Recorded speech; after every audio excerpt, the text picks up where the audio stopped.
Max Scherzer is claiming that the pitch clock is causing more severe injuries.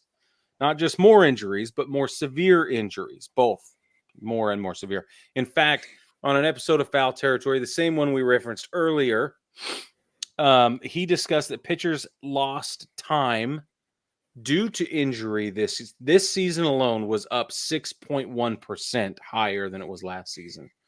So Can I just say that sounds like a stat that a Boris client would throw out there? I was just going to say that's exactly.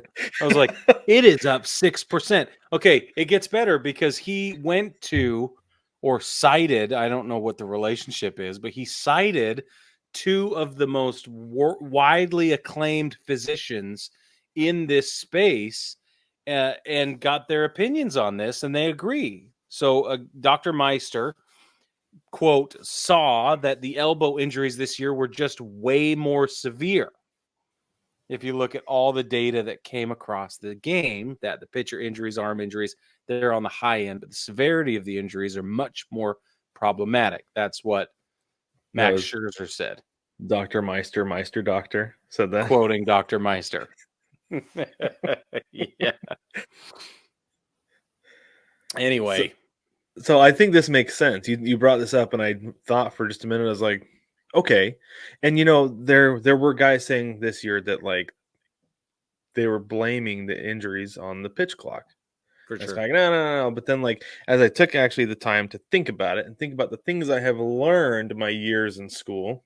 Yes, many.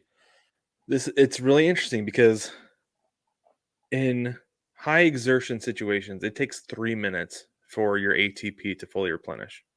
ATP is like the energy packet, the packets that give you energy, right? The particles. I'm sorry, Brad. You're doing it in the wrong voice. The ATP is what gives your body energy to function. It takes 3 minutes for it to fully replenish after high exertion activities.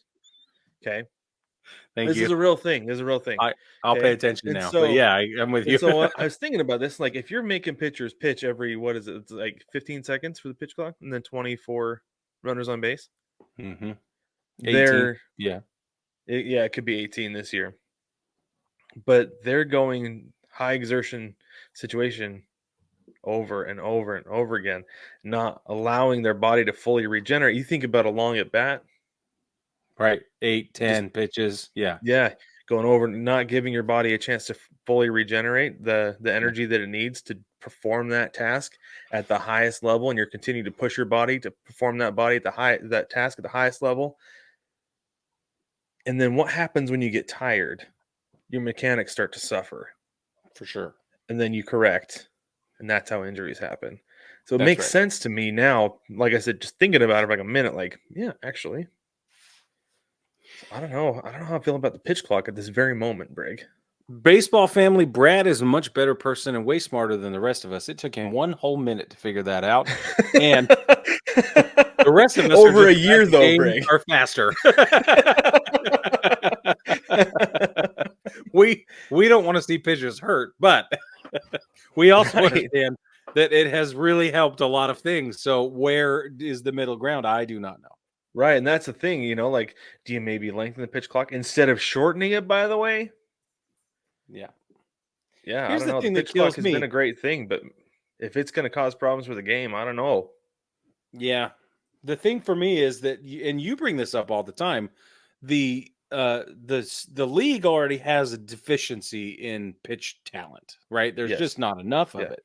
If you then attribute or assign or whatever, if there's too much injury to the scenario, then you end up with already.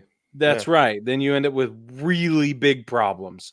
And then you talk about revenue and you talk about all of the things that it does for the excitement and the romance and the drama of the game to have a guy like Max Scherzer be out because he needs an injury dealt with, or how much would we have liked to have seen the Rangers with Max Scherzer and Jacob deGrom in their rotation? Exactly. So when you factor all of that in, it is an enormous opportunity cost. Mm-hmm. That is going to have long-term implications on the game itself. Yeah. And it has potentially pushed some guys out of the league, like Alek Manoah. has not been able to pitch at all with the pitch clock. And yes, there have been some conversations about his conditioning and things like that that have attributed to it. But even physically, like maybe he just cannot pitch with the pitch clock. Yeah. I don't know. Well, it's interesting, and we're going to keep an eye on it.